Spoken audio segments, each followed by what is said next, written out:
I call this the end of Zep Tepi, the first time 12,000 years ago, and then the solar-induced dark age, which Katie, my wife, and I call Siddha, and our inheritance from an earlier cycle of civilization.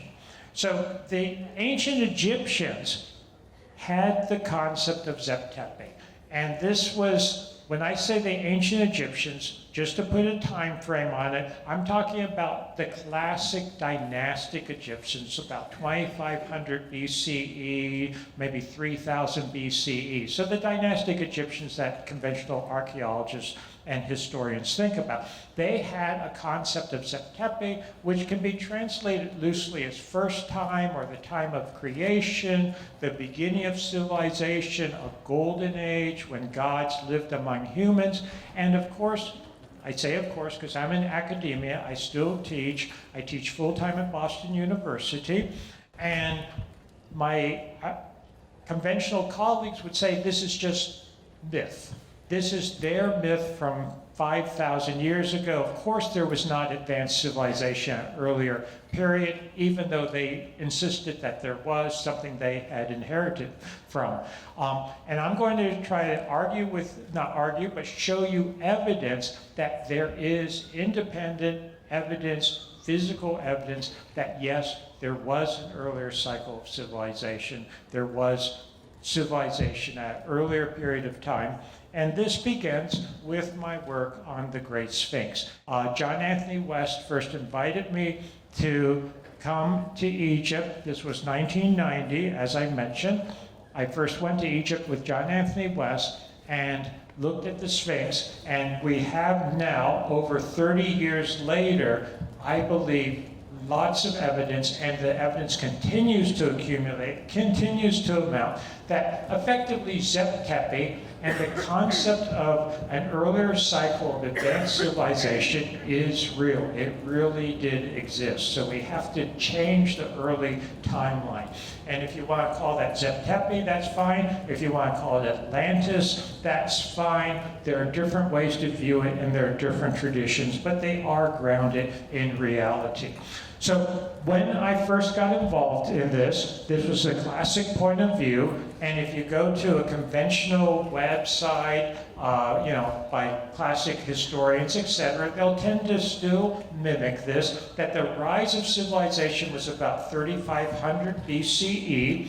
Before that, people were hunters and gatherers, nomadic, they didn't have writing, etc. And the carving of the Great Sphinx was about 2500 BC, so a good 1,000 or so years after the rise of civilization. That's a standard chronology.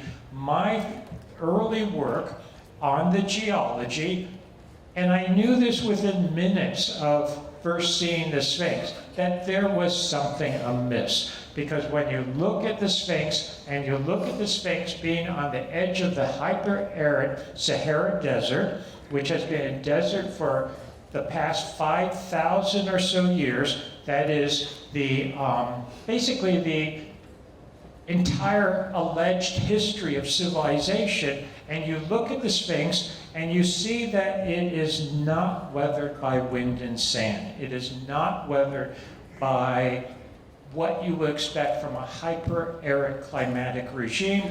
It is weathered, without doubt, by water, and it's eroded by water, despite the hyper-arid climate. When I first presented this at Geological Society of America in 1991, some of my geological colleagues came up to me, and they basically, it almost sounded mean, but they didn't mean to be mean. They basically said, this is such classic, sort of like geology 101.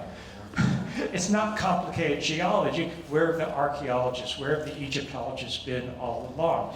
Because what you have is the walls of the Sphinx enclosure, and I want to point out that to carve the Sphinx, they had to carve down into the bedrock. So a lot of the evidence is not as well developed on the body of the Sphinx, because the body, to use geological terms, doesn't have much catchment area, but the walls of the Sphinx enclosure do, and when it was raining, because this is from rain, not floods coming up from below, when it was raining, and keep that in mind because we'll come back to that, when it was raining, there was also a lot of rain The Sphinx faces east, so a lot of rain on the plateau in the west and north, and it flowed down and it flowed over the walls. Does that make sense, everyone? So what you get is what I call the rounded, rolling, undulated weathering, and you see that in the diagram on the bottom left, and it forms very diagnostically these vertical fissures, which you do not get with any kind of arid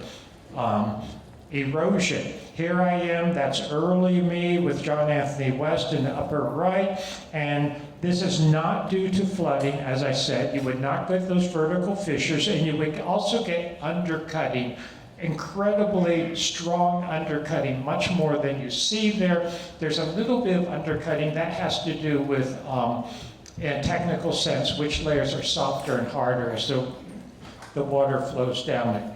But this doesn't make sense for desert conditions. Just another diagram. I think you can see it. Rain erosion on the left diagrammatically, wind erosion on the right. The rock is limestone. It's in layers like a layer cake. And either way, the weathering and erosional elements take out the softer layers first, whether it's rain or wind. And here you can see some real ones. These are stones throw from each other, literally the same rock.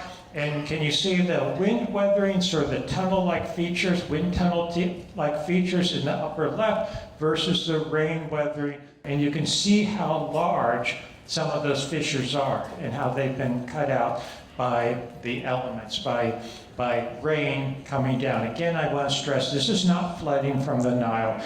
We also done subsurface seismic testing. This was done with my colleague, the geophysicist, Dr. Thomas Tepe. My degree is in geology and geophysics from Yale University, just to give you my credentials. I teach at Boston University, have since 1984. I continue to be a full-fledged, shall we say, academic. And something that we found was, and I would not be talking about this at all if I didn't have independent evidence. I want to point that out. I have multiple lines of evidence for this. One thing I wanted to get was subsurface mineralogical changes that occur once the rock has been exposed when they carved out the Sphinx. So that's something I could calibrate. I could then compare it to the surface weathering and erosion. And what we found is that, in fact, the Sphinx, and this is a diagram showing it, the Sphinx is more heavily weathered on 3 sides than it is in the back. I had already suspected that initially the Sphinx was carved as if it were emerging from the bedrock. So it was connected to the earth, emerging from the bedrock. Does that make sense, everyone? And I already suspected that things had been changed later in the back, because the thing about the Sphinx you have to keep in mind is that, did the dynastic Egyptians know about the Sphinx? Absolutely. In fact, they venerated what we now call the Sphinx. They modified it. They repaired it. The head is too small for the body. I am 100% convinced they recarved the head because it had become so weathered and eroded, and something that they did, maybe not understanding the significance of the Sphinx being, quote, attached to the living rock in the back, is part of their repairs. They carved it down in the back. So what I found, and this is a photograph from 1990 taken in black and white, because that brings out some of the geological features. So I used a 35mm camera. If people remember those. And you can see where I show in red how it was carved down further in dynastic times, circa 2500 BCE. So 2500 BCE is not the origins of the Sphinx. That's when it was being repaired and restored, quote unquote, by the dynastic Egyptians, who venerated it greatly. And initially, it was attached to the bedrock, and interestingly, the rump being attached or connected to the bedrock ties in with actually other evidence. In this case, precessional, if people know what precession is. Back a little bit earlier, like 12,000 years earlier, on the vernal equinox, the Sphinx was actually facing the sun rising within Leo, the age of Leo. And when you look at the Sphinx and reconstruct what it looked like, lo and behold, you see the little diagram? The Sphinx would rise on the horizon with the rump sort of rising last or being attached. So I think it's interesting at least. Because the other data, when I calibrate, without going into detail now, when I calibrate the subsurface mineralogical changes, and I can calibrate that by comparing it to where we ran seismic lines around known structures that they have hieroglyphic inscriptions saying this was carved for blah, blah, blah. And we know that blah, blah, blah lived in about 2400 or 2300 or 2500 BCE. We can use that to calibrate. And when you do that, I find, just to go back for a second, that the core body, the oldest portions, I'm now convinced go back about 10,000 or so BCE, so about 12,000 years, which would be in the age of Leo, if you want to look at precessional cycles. So, if it were just looking at the age of Leo, it's interesting that it ties in with the physical evidence. Something else, and I'll come back to this, during the seismic work that we did, we found a chamber under the left paw of the Sphinx. And I'm 100% convinced it's there. It's fairly good size. If you look on the left, can everyone see that's looking down on the Sphinx? That's a seismic tomography map that we did. And under the left paw, it says anomaly A, that's the chamber that we found. And it is there. Some people predicted it would be there. Does anyone know who predicted it would be there? Edgar Casey. I've had the opportunity to walk on the back of the Sphinx to look at the head very closely. It's too small for the body, and I'm convinced 100% it's not the original head. It's been recarved. We speculated as early as the early 1990s that maybe it wasn't a Sphinx originally, it was something else. If it was a Sphinx, it lost its head and the head was made smaller, recarved. We initially, at least I initially, suggested it might be a lion, originally a lion, and we have a lot of pre-dynastic, when I say pre-dynastic, over 5,000 years old, lion statues, small, but lion statues. We now have textual evidence. And you can read more about this on my website under research highlights, that no, the Sphinx was actually originally a lioness, a female lion, which I think is amazingly interesting. It was a female lion, and it was probably, or I would say surely, based on the evidence we have, the female lioness who was known as Mehit or Mehet, who was a goddess who guarded ancient secrets, ancient archives, etc. And there was literally, before 2500 BC, people who held the title that they had the key to Lioness into the archives under the Lioness. That was the Sphinx. Some of the Egyptologists have often puzzled, well, why is there no mention of the Sphinx in the earliest dynastic records? There is a mention of the Sphinx, but it's not the Sphinx at that point. They're referring to it as the lioness, Mehit. And Mehit guarded a royal, ancient archive.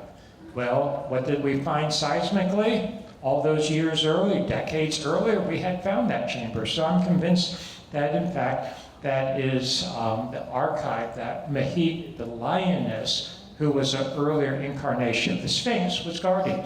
Another line of evidence, and this to me is, how should we say, and I'm not even going through all the evidence today because I don't have time. Another line of evidence is that the Sphinx was repaired. We've got over a meter, over 3 feet that we can document that the Sphinx weathered back. So that is a considerable amount, and I don't care if some of the Egyptologists say it's, quote, rotten rock. Even rotten rock.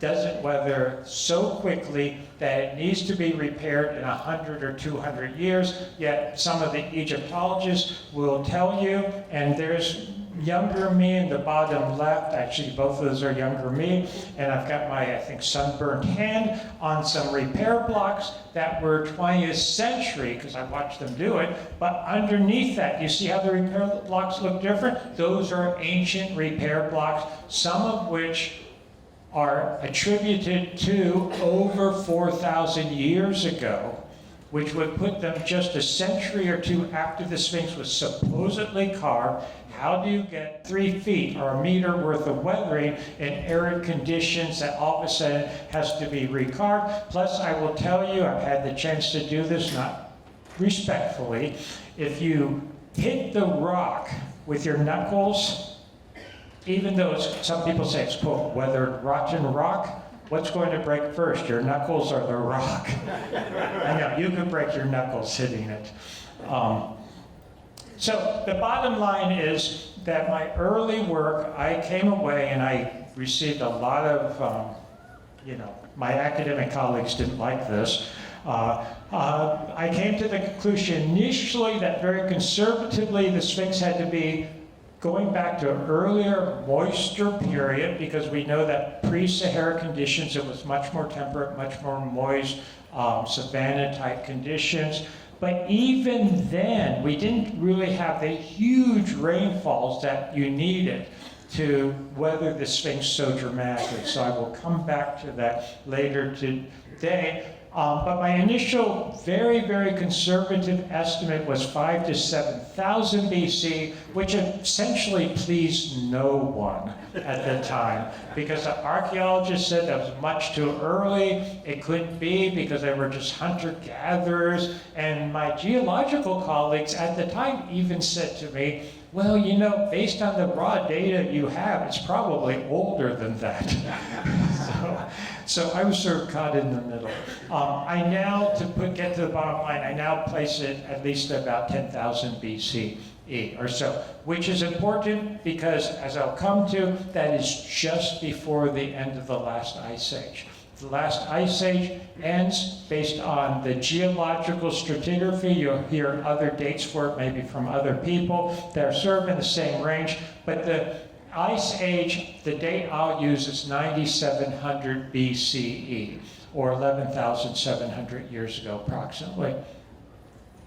So this gave me incredible trouble in the sense of the academics criticizing me. American Association for the Advancement of Science held a special conference, or a special debate, I'll call it, on the age of the Sphinx. It turns out that one of the key questions they asked was, well, where is there other evidence of early civilization? Because they knew that if someone was carving something like the Sphinx, it meant sophistication, sophisticated culture, technology, that implied civilization. And I could not answer that in 1991, 1992. A few years later, and this is my next major point, Gobekli Tepe in southeastern Turkey began to be excavated by the late Dr. Klaus Schmidt. And this is an incredible site near the city of Urfa, or also known as Şanlıurfa, which is, interestingly, the traditional home of the biblical patriarch Abram or Abraham in southeast Turkey. And what certainly caught my attention immediately was that Klaus Schmidt had this incredible sophistication at this archaeological site, yet he was dating it also at an incredibly early age. His initial dates were 10,000 BCE to 8,000 BCE, what I had started calling Sphinx age. So here was more confirmation that yes, things go back to that earlier period. So Gobekli Tepe is in northern Mesopotamia. You may have heard about the origins of civilization being southern Mesopotamia and Sumeria and the Sumer region. Well, yeah, that's all great. That is thousands and thousands of years later. That is a re-emergence of civilizations I'll come back to. This is 6,000 plus years earlier.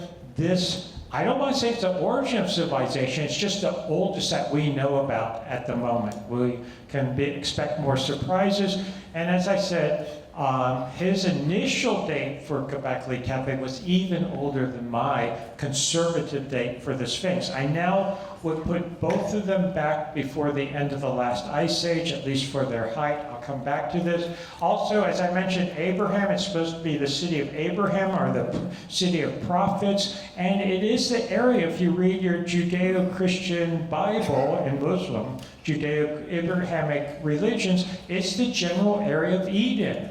Is that significant or not? Again, I'm a geologist, I look at physical evidence, but I do mention it. So Gobekli Tepe is this incredible site. It has these megalithic stone circles. You can think about it, people think about megalithic stone circles and Stonehenge. If you go to Stonehenge, it's big, crude stones. These are not big, crude stones. They are big stones, but they are beautifully carved. They are carved out of the limestone, incredible sophistication. I'm going to show you pictures spanning over 10 years because they have changed the site. It's an active archaeological site. This is probably about 2010, 2012. This is, now it's a UNESCO site. They built this awning over to protect, and they put sort of a boardwalk around it so you can walk around and see it. I have asked a couple of times off the record, scientists, archaeologists, they're totally off the record, they never admit to that. If you saw one of these pillars in isolation, or one of the carvings in isolation, and you had to put a guesstimate on how old it is, one told me 600 BCE, another 1000 BCE, not 10,000 BCE. Do you see my point? We're talking, it's sophistication that no one expected to see at such an early period. It is literally twice or more as old as people expected for this level of sophistication. Am I making sense? Yeah, it really is an incredible site. So that's me in 2010, and you can see some of the pillars that they call them enclosures. There are 20 or more of these enclosures that have been found geophysically, but only a few have been excavated. A very small proportion of the site has been excavated so far. This is more recently in 2020, January 2020. It gets hot, warm there in the summer, cold in the winter. Very seasonal. And there you can see how it viewed now with the UNESCO canopy over it, et cetera, et cetera. Just to give you a sense of some of the pillars, this is sometimes known as a vulture pillar. People have different interpretations of it. I'm not going to try to get into a lot of interpretation of it right now. That's sometimes known as the beast. This is interesting because it's going down a column, and it's carved in the round. That's not attached to it later. They planned all this out. Incredibly sophisticated, as we were just commenting on. Another pillar, this is actually one of the first ones that was found when the farmers, the landowners at the time, were trying to till their fields and whatnot. They hit this big rock, try to chip the rock out, where you can see it's been partly chipped, and they realized it's more than just a rock they could move, and the whole site was found. Some of these pillars are anthropomorphic. Do you see how it has arms? And sort of an animal under one arm. This, I suspect, and I can't go up again, I apologize because I have limited time today, but this may in fact, it has a belt. I'll show that to you in a minute. What has a belt in the sky? Orion. This may in fact allude to Orion or be a rendition of Orion, and some of the work I've been doing, and I write this more about all this more in Forgotten Civilization, my book, if you want to grab a copy. I don't think there's copies here, but order a copy or buy a copy. I only say that not to try to sell books, but to tell you where you can find more information. Gobekli Tepe, I'm convinced, is actually oriented toward the area of Orion, Pleiades, Taurus in the sky. And I was sort of embarrassed when I first found this. Why? Because you have the same correlations at Giza. But this was a very important area of the sky, going back to the end of the last ice age. Here's another. In fact, these pillars, there's a pair of pillars. You saw one of them in the last photograph, and they look out to the southern sky, slightly east, and circa 10,000 BCE, they were oriented toward the rising of Orion on the horizon on the vernal equinox. Just a few more to give you a sense of it. Maybe some of you will be able to come and join me and visit. This is us. When I say us, that's me in the middle. John Anthony West was on this trip back in 2010, and we're discussing with Klaus Schmidt on the left the site. I'm a geologist, I'm a geophysicist, I'm an academic. I tend to be incredibly skeptical. Yes, at that time, I was already talking quite publicly about the Sphinx going back to this very early period, but here I am at Gobekli Tepe for the first time. I am skeptical. Is it really that old? And I really wanted to look at it in detail, look at all the raw data, discuss it with the chief excavator. Bottom line, lots of analysis. Yes, it really is that old. The data is incontrovertible. It goes back good 12,000 or so years. As Linda was just saying, these are huge, massive pillars. The biggest ones do go up to 20 tons or so. A lot of them are 10 to 15 ton range because they're different sizes. Now, that's a good size. In Egypt, you'll find things that are constructed from blocks that weigh 90 tons, 100 tons. Don't be super impressed by the Egyptians. Well, do be super impressed by the Egyptians, but don't be under impressed by the Gobekli Tepe people, because what are they doing? They're erecting these pillars. Do you see how tall and thin they are? Even though they might not weigh quite as much, that's even more difficult to do without them snapping, that type of thing. The way they're saying in the bedrock and carving them, it's incredibly sophisticated. Some of them are anthropomorphic with arms and hands and belts and loincloths. You've got Dr. Schmidt believed, and I'm convinced. Look at the base. Do you see how shallowly it's set into the bedrock? Yeah.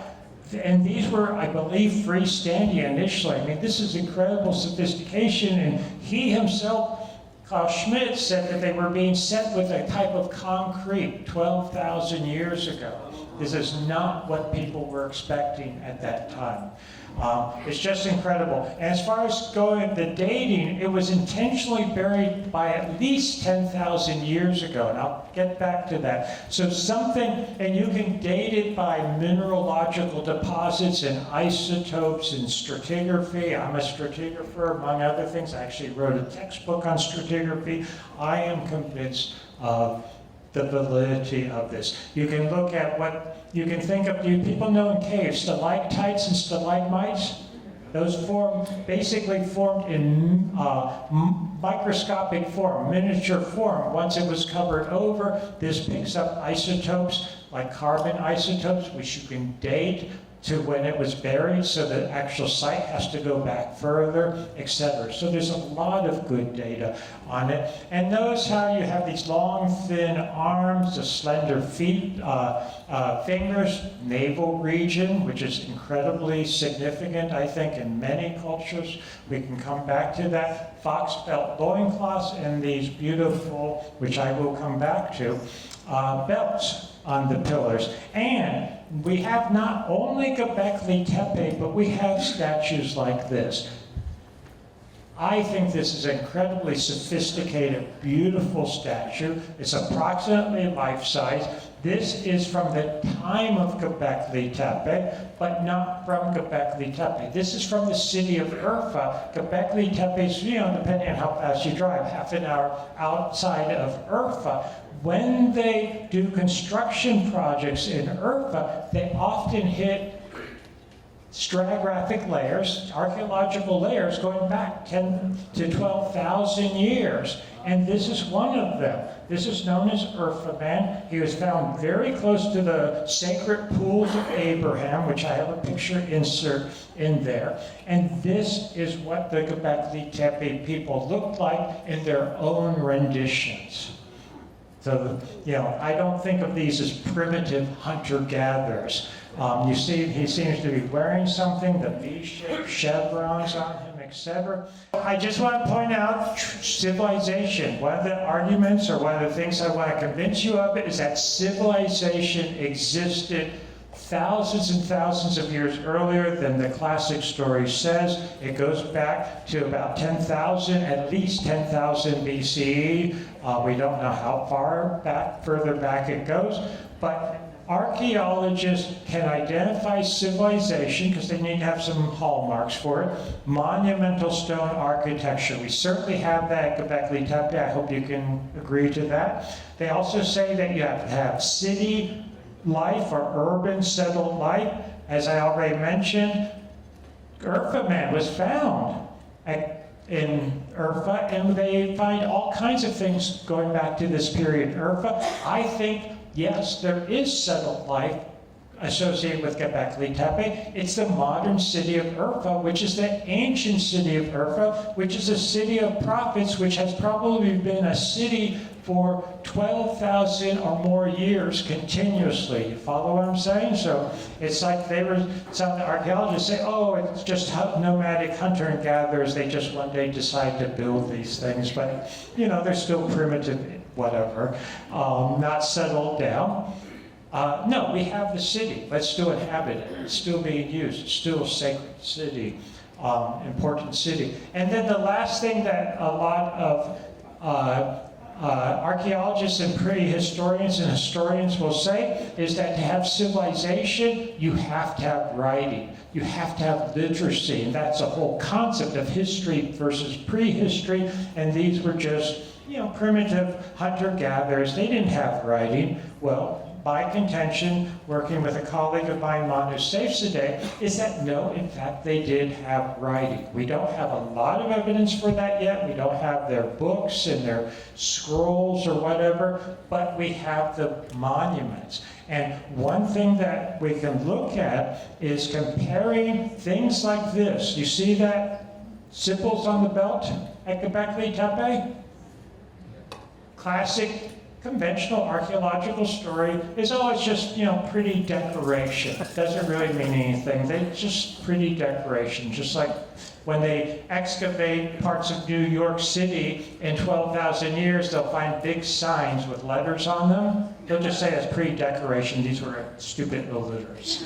No, but seriously, when you start looking at this and you look at something, for instance, the hieroglyphs, which are known and understood now. This is a monograph by LaRoche, Professor LaRoche, on the hieroglyphs, or from the Hittites, or the Luwian hieroglyphs is sometimes referred to, thousands of years later, but from the same general area. I'm convinced that we have vestiges of what the Gobekli Tepe people were using for writing, surviving thousands of years later in the Hittite. So that can give us a clue. Let us start looking at this. So these are what they call LaRoche symbols, because I classified them by number. And these are different hieroglyphs that were used in the area thousands of years later that we know, or we understand what their meanings were. Referring to the divine, referring to gateways and portals, referring to God. You see 360 there. God, connecting to God, etc. And when you start comparing these to Gobekli Tepe, you can read it, basically. Does that make sense? I think they were literate. I will not be surprised if someday we find actual, a slab with a real, what everyone would agree has to be a real inscription. Most of their writing may have been on perishable materials. Most of our writing, is it on perishable materials? Yes. In fact, especially today, most of our writing is what? Electronic. You can't get more perishable than that when you talk about solar outbursts, which I'll come to. So you look at it. This is my crude translation of this on one of the pillars, one of the famous pillars. I think it's probably red, but this is my hypothesis from right to left, and I think it probably says God of Gods. That's my interpretation of it. This one, do you see, it looks like an H, and then above it, below it, can you see this sort of crescent and circle? That, my quick interpretation would be passageway to the divine. Also, I want to point out, I want you to keep this in mind, because I'm going to talk about plasma and solar outbursts at the end, and plasma physics, and these also tie in with what you see in the sky during a major solar outburst, during major plasma physics, and no, that's not correct. We look at this, and this is just an interesting thing. I mean, what's this guy in Australia doing with it on his chest in 1922? Other sign of moving farther to the east, sea level changes. We know that the end of the last ice age where there were huge floods and sea level changes, etc. So we have a site, just want to show this to you quickly, Gunung Padang in West Java, being studied by, among others, Danny Hillman Natuwajaja, another geophysicist, Dr. Danny Hillman.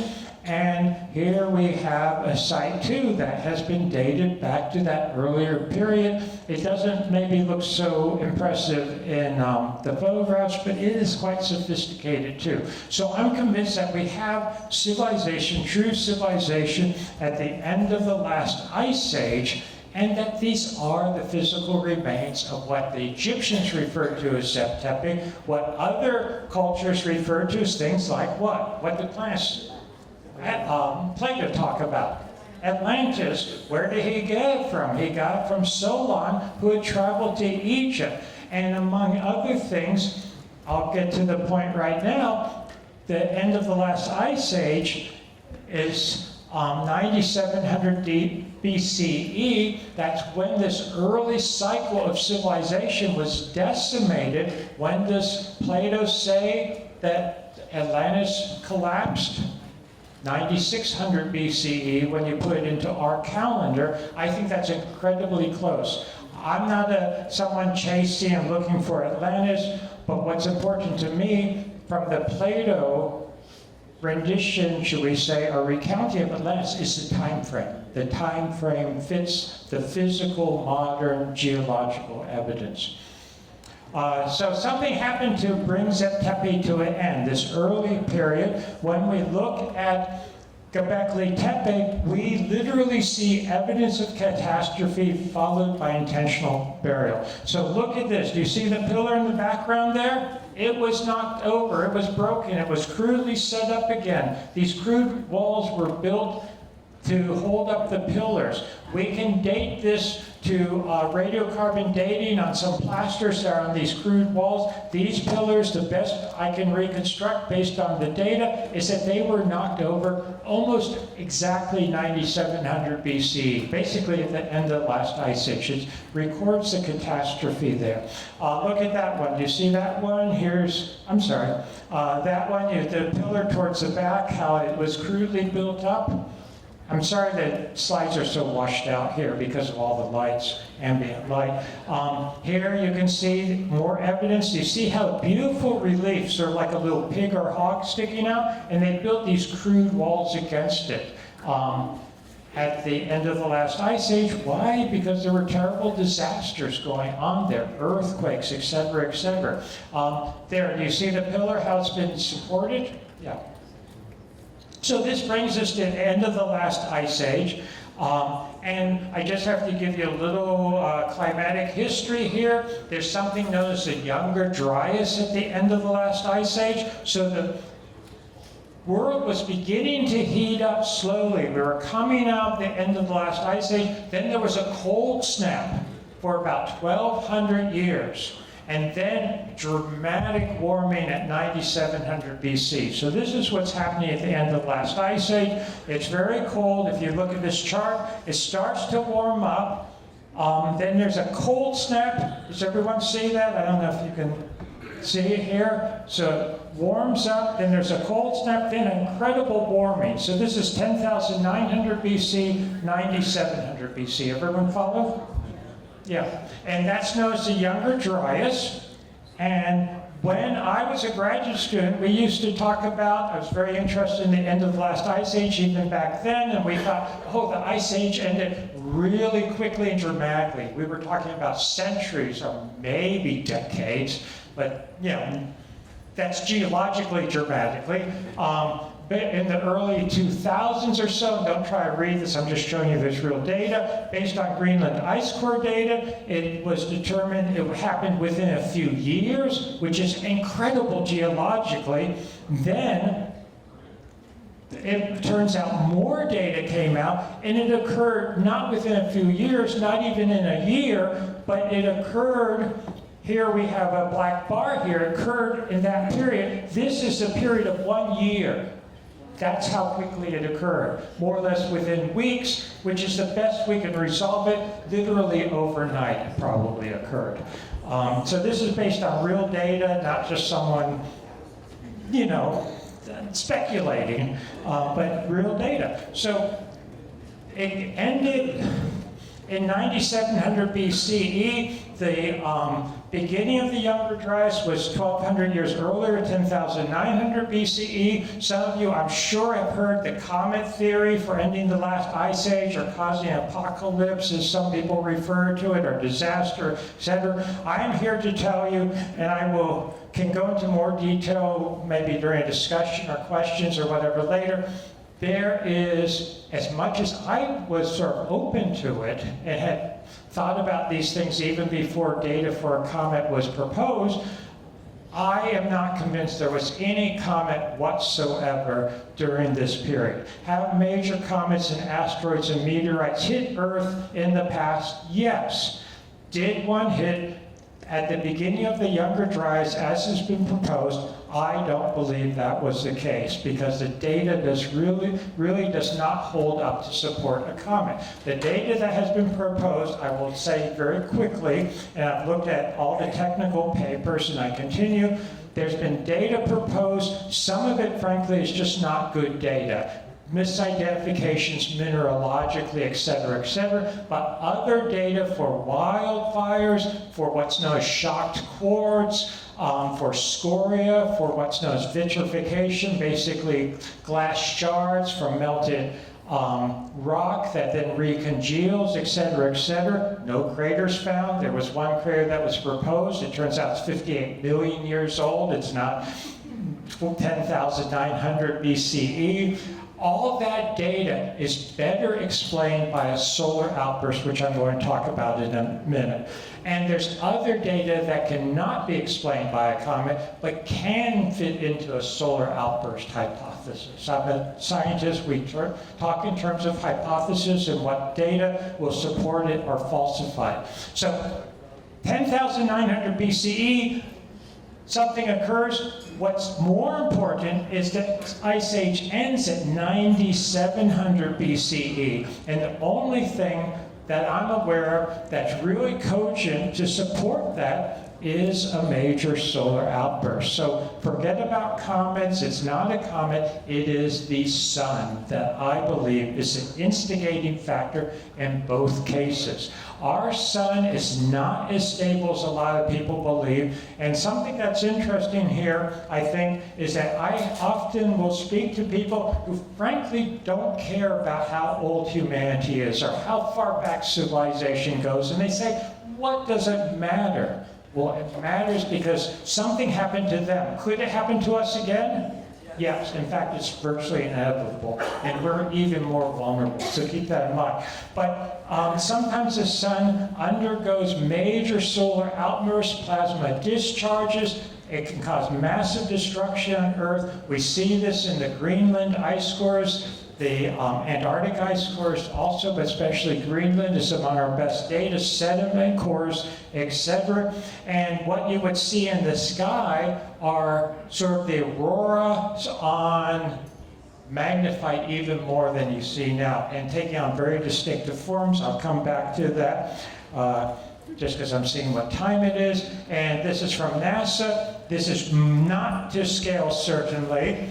But we have here, this is supposed to be the Earth. These are the magnetic fields, the magnetosphere of Earth. And the solar wind comes and shapes that. And during a major solar outburst, you get what are known as solar proton events, super flares, coronal mass ejections. Now, a lot of people are talking about what's known as a micronova. And this will impact Earth. It will affect the magnetosphere. And in some cases, and this was first proposed by astrophysicist Thomas Gold, who was at Cornell University. He's now deceased. And he talked about this in the 1960s. And people said, oh, you're crazy, Dr. Gold, or Thomas Gold, you're crazy, Professor Gold. But he talked about it, he wrote about it, how if you have a big solar outburst, it's going to drive down to the surface of the Earth. It would look like essentially huge lightning bolts in certain places, literally touching the Earth,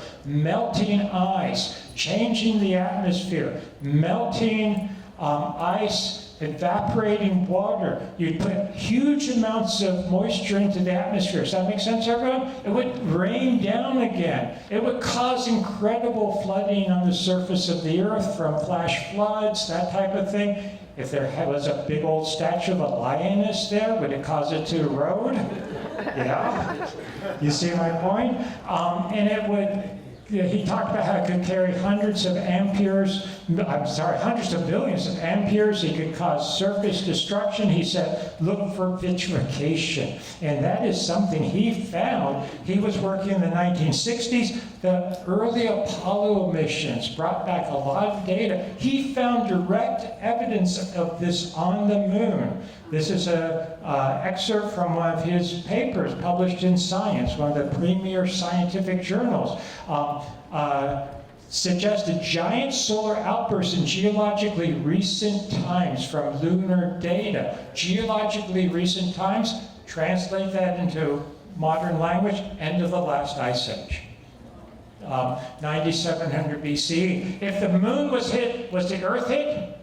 Yes. The thing about the moon is it preserves the data better. Why? Because it doesn't have that atmosphere, it doesn't have the erosional features, etc. It's preserved on Earth too, but much more limited, and there were probably other solar outbursts like this, certainly in the past. And right in Egypt, for instance, we find the natural glass, the Libyan desert glass. It's a strewn field of 2,500 square kilometers. The classic explanation is, oh, it was a meteorite or something like that. There's no evidence directly for that. There's no crater, etc. If you have major solar outbursts, it would cause just this type of thing.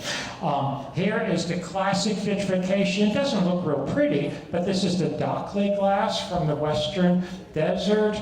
I've studied other types. Here is vitrification in the mode of Mar in Scotland. We find this around the world. We even find it on the Sphinx. The Sphinx has a history of being struck by lightning or plasma outbursts. When I say plasma, we're talking electrically charged particles coming from essentially outer space, coming from the sun, moving at incredible speeds, relativistic speeds, good percentage of the speed of light, causing all these effects on Earth. And when it comes to the Sphinx, there's something known as inventory stela that goes back to late period times, but it purports, and I believe I've analyzed it carefully, it's genuine in the sense it records something from Old Kingdom times that records that Khufu, the builder of the supposed builder of the Great Pyramid, came to see the Sphinx, which is important right there because supposedly the Sphinx wasn't even carved according to conventional theory. And he came to see this really ancient Sphinx and how it had been in even more ancient times hit by lightning, and he could even see the remains of the, quote, thunderbolt. Well, what was he looking at? I think he was looking at something like this. This is vitrified rock on the Giza Plateau. In the background is the second pyramid. You find this on the plateau. Literally, it came down, it touched the plateau when there's a major solar outburst. Just to sort of jump ahead a little bit, the sun is associated with God by so many different cultures. I'll come to that in a few minutes.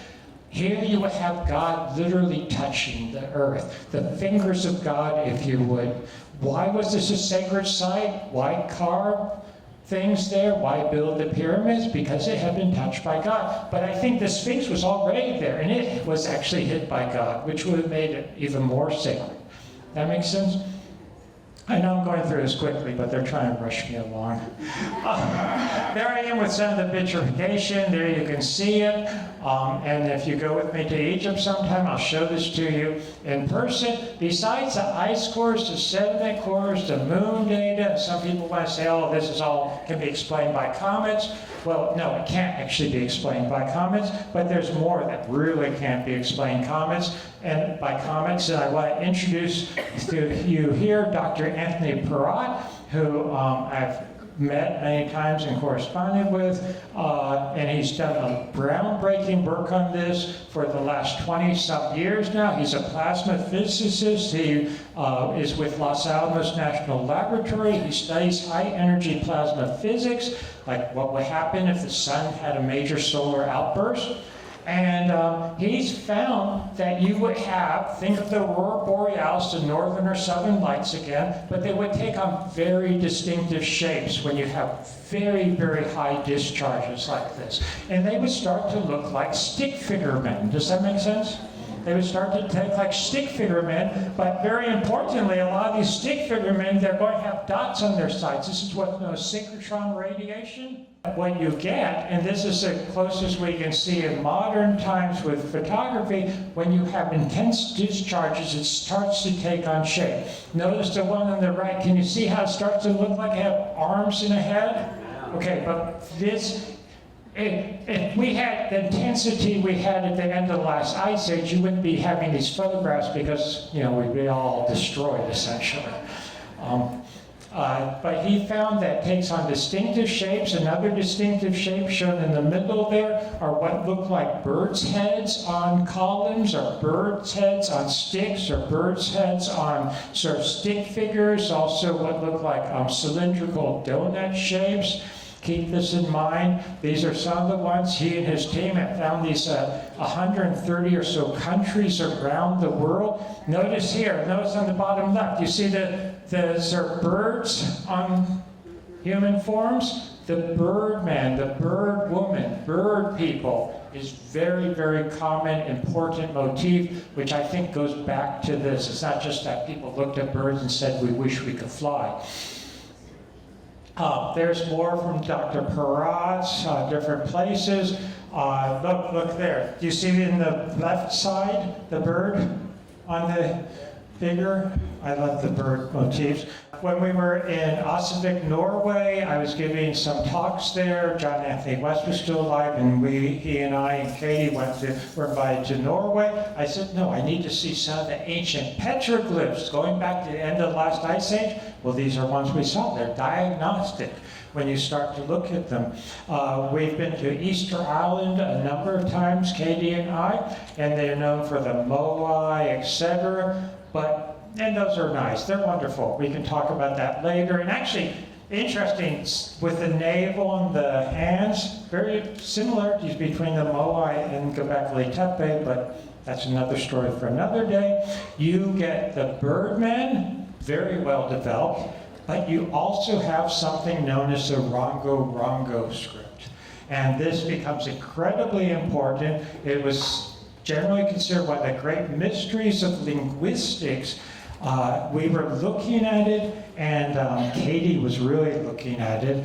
She has this ability to point things out to me that then causes me to have to do all this work to look into it. But it's wonderful, you know, it's the muse, the inspiration. And she said, well, doesn't that sort of look like Dr. Perrott's plasma petroglyphs? It's like immediately, yes, here we have all the same shapes and that type of thing that he's finding globally, and start looking into this and you see all of it. You see the columns on the right sides. It's in the Rongo. Essentially, to cut to the chase, this is probably a scientific text, if you would, of what's happening in the sky during a major solar outburst, especially when you have these strong intensities at the end of the last ice age. Now these are wooden tablets. Most of it's carved on wooden tablets. They're not from the end of the last ice age physically, but does that mean they can't record something? Of course they could record something because they're copies of copies of copies. Just like we don't have the text of Plato from the 4th century BCE, we have it from 1000 AD or whatnot, but no one doubts it's a copy of a copy of a copy of a copy. So we have evidence, we have data, and you can't explain this with comets.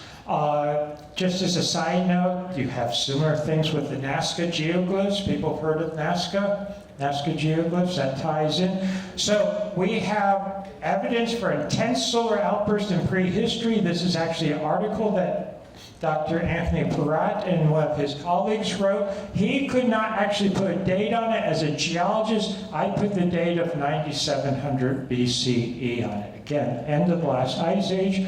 I want to point out that I didn't forget about the beginning of the Younger Dryas. All the evidence in my assessment points to a major solar outburst then too. So, end of the last ice age, we have this major solar outburst, and it causes this incredible warming globally. That sort of makes intuitive sense to a lot of people, I hope. Does that make sense? Yeah. But how could a major solar outburst cause a cooling event at the beginning of the Younger Dryas?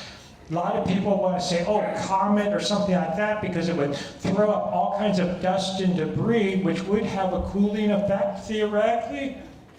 So it's not so simple why it would happen at the beginning. A colleague of mine, Dr. Paul Violette, actually developed a lot of evidence independently that there was what's known as a massive solar proton event, a type of solar outburst, at the beginning of the Younger Dryas, 12,900 years ago, 10,900 BCE. But again, how could this cause a cooling event? I think the answer came just a few years ago because it was discovered, good evidence was found, that there were huge glacial floods that were released that caused the Younger Dryas cooling event. So remember I said that it was starting to warm up. We were starting to come out of that ice age. What happened is huge lakes of fresh water were forming on the surface of the ice. Just think of this simplistically. They were held back by ice dams. Solar event, what happens, it breaks those dams, it melts those dams. All this fresh water gets thrown into the oceans. It changes circulation patterns. We have direct evidence of this now, and that caused major circulation patterns to change in the oceans, which caused the cooling event of the Younger Dryas. So there is a mechanism of how a solar event is going to cause cooling if the conditions are correct, which is exactly what they were at that time. And then the warming event. So Plato, legends, I talked about this, suggested that there were these advanced civilizations, and they were wiped out by this solar event. In the sudden melting of the glaciers, they released pressure from the crust. We also now have evidence that earthquakes tend to correlate with solar activity. It's probably a triggering mechanism from the geomagnetics, etc. Think of an avalanche in snow. Everyone knows about avalanches, and just a little bit of energy can set the whole thing off. Same thing here. So you have these catastrophic effects on the surface of the earth. You have all this moisture going into the atmosphere, the rain's coming down. We already know about the Sphinx, and that is what I think caused the Sphinx to have that initial weathering and erosion.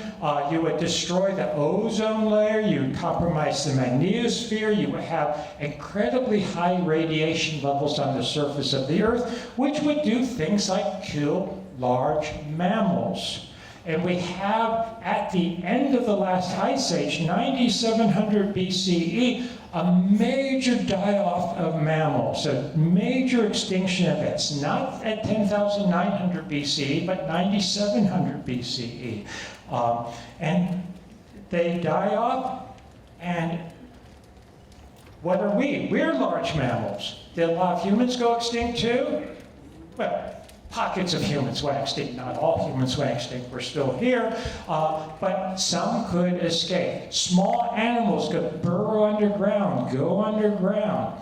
Some large animals that were used to going to caves could go into caves, and humans, could they go into caves and seek shelter? Yes. And you don't need very many meters of rock to protect you from this radiation. And it would be ephemeral. It would come and go with the solar outburst. You can think of a major solar outburst and then a lot of aftershocks or smaller ones afterwards. So you go and you come up and you go down again. If it were a comet or something like that, you go in a cave, you're just going to get crushed, basically.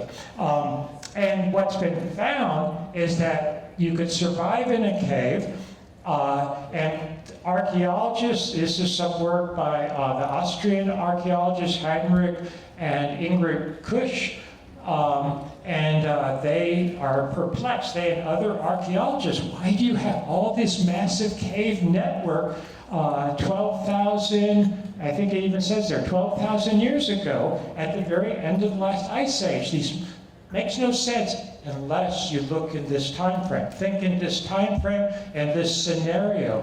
They're doing it for a very real reason, to survive. And I would contend that they started a tradition. So yes, the archaeologists will point out that some of these were used later, etc., but what do you expect? They're there, they're going to continue to use them or prepare in case it happens again.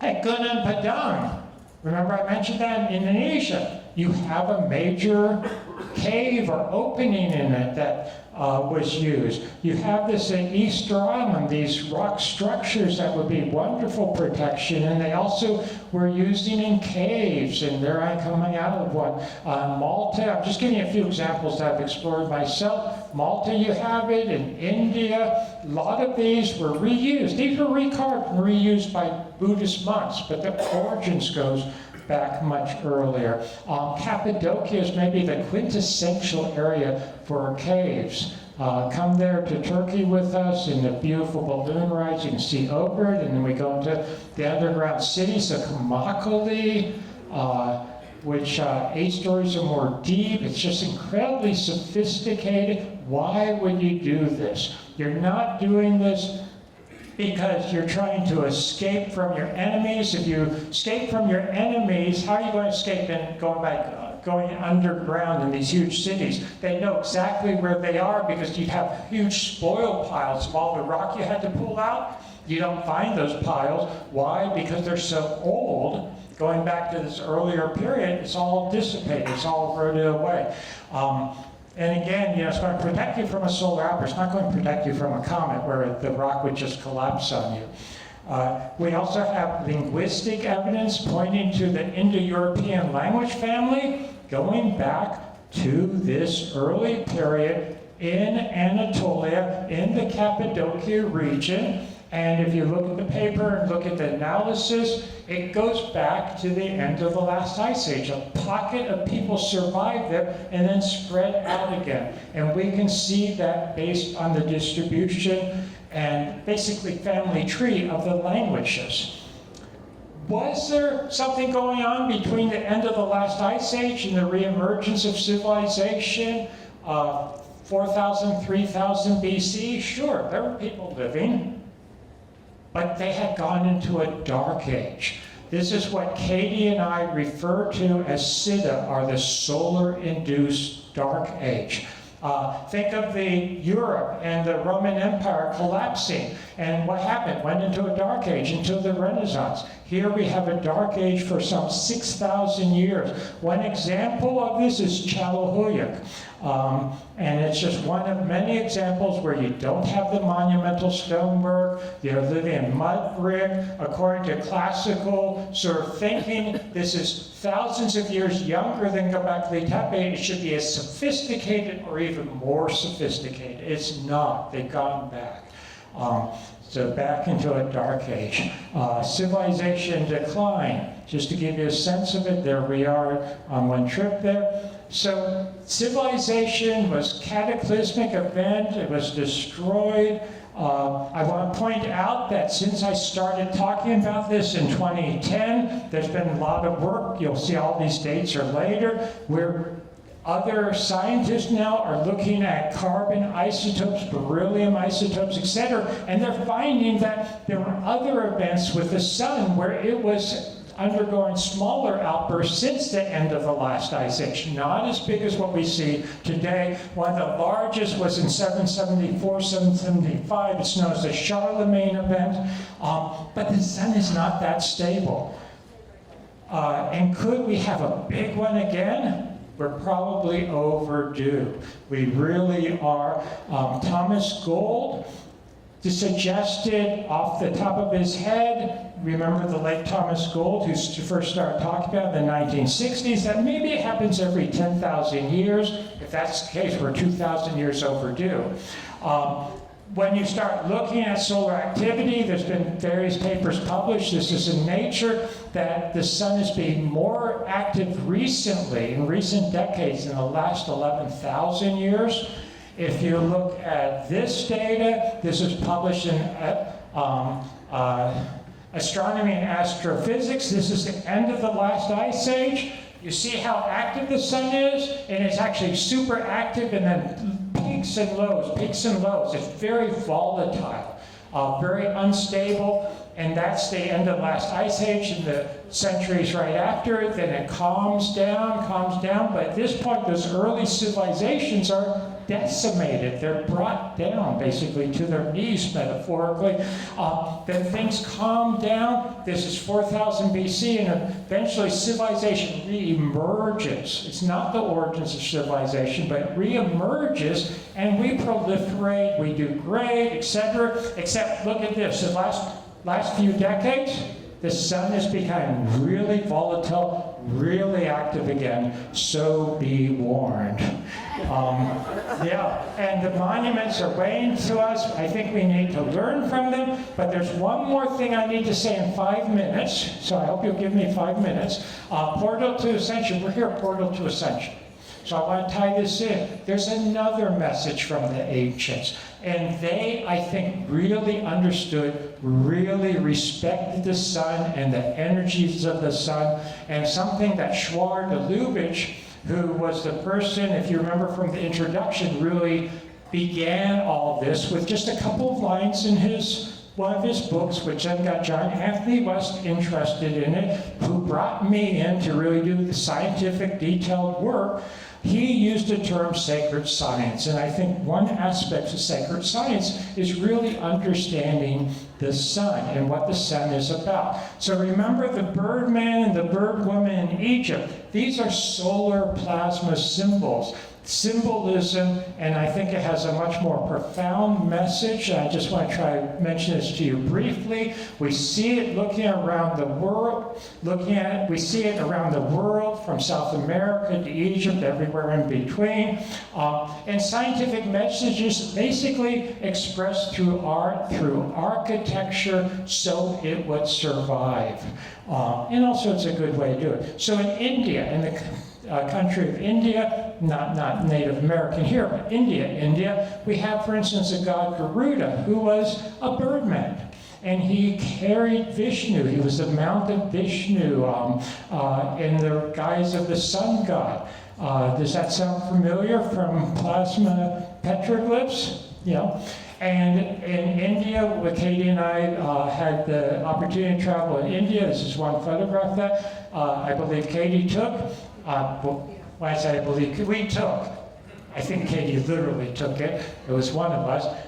And in India, they consider the sun the physical manifestation of God. It's the one physical manifestation of God. The right and true path, it says, this is from India, to the formless one God, namely the sun. So the concept of the sun and the importance of the sun was incredibly profound for so many ancients around the world. The ancient Egyptians believed when we die, we're reborn as stars in the sky, or in other terms, we become the sun, because the sun is our star. I think this is beautiful on a sarcophagus in the Cairo Museum. Does everyone see what's happening?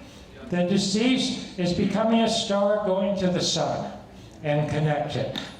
So this brings up other things, and I don't want to sound crazy here, but is the sun conscious, or is it a collection of consciousness?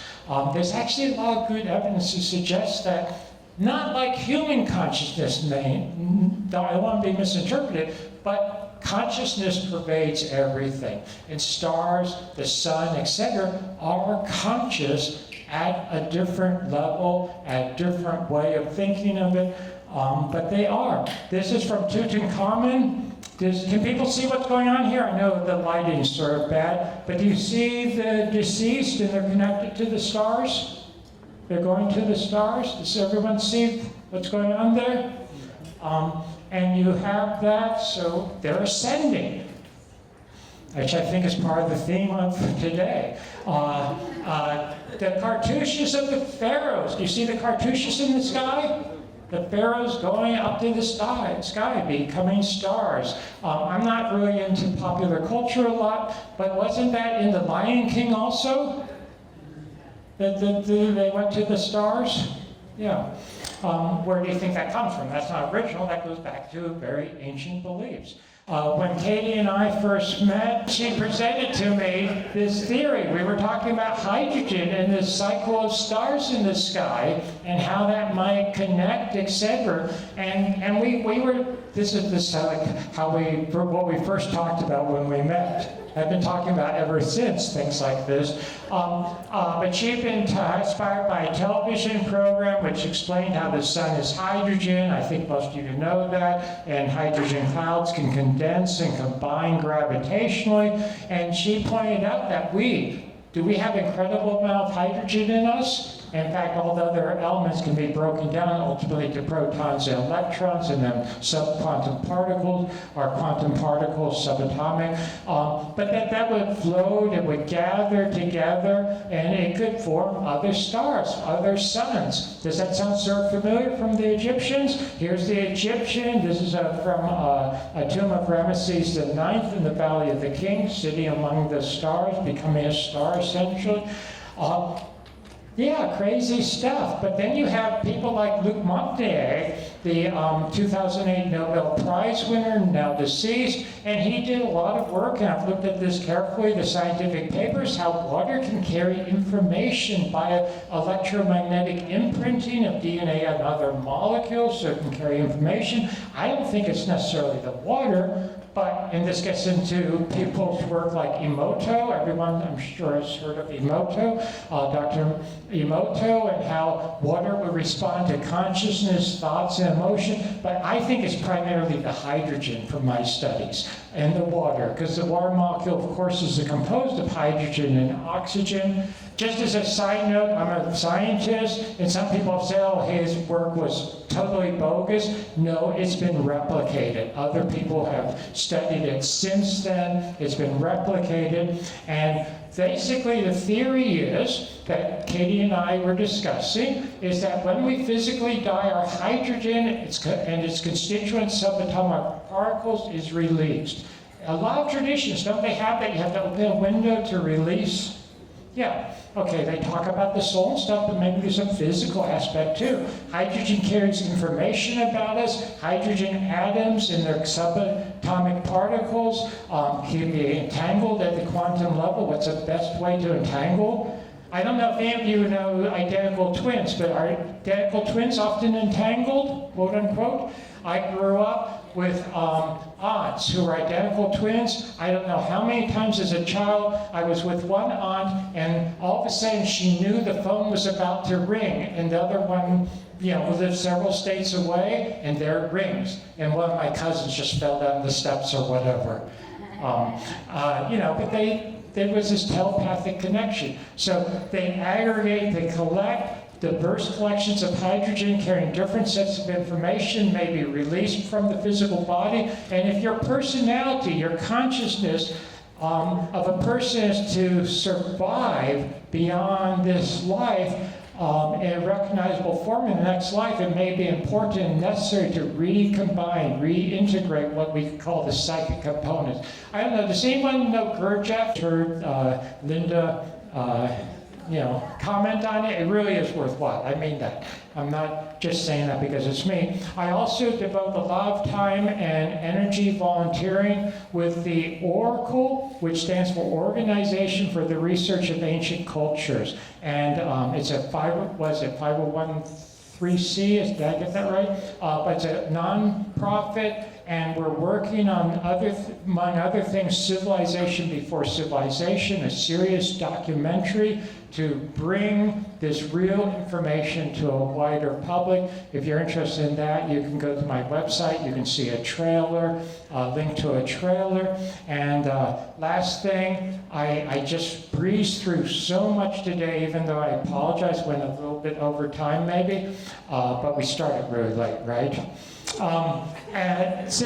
Forgotten Civilization, the new edition, revised and expanded 2021 by myself with Katie. Feel free to order a copy of it, and you can learn more about so much of this, and I continue to work on it. So I will leave it at that, and thank you very much for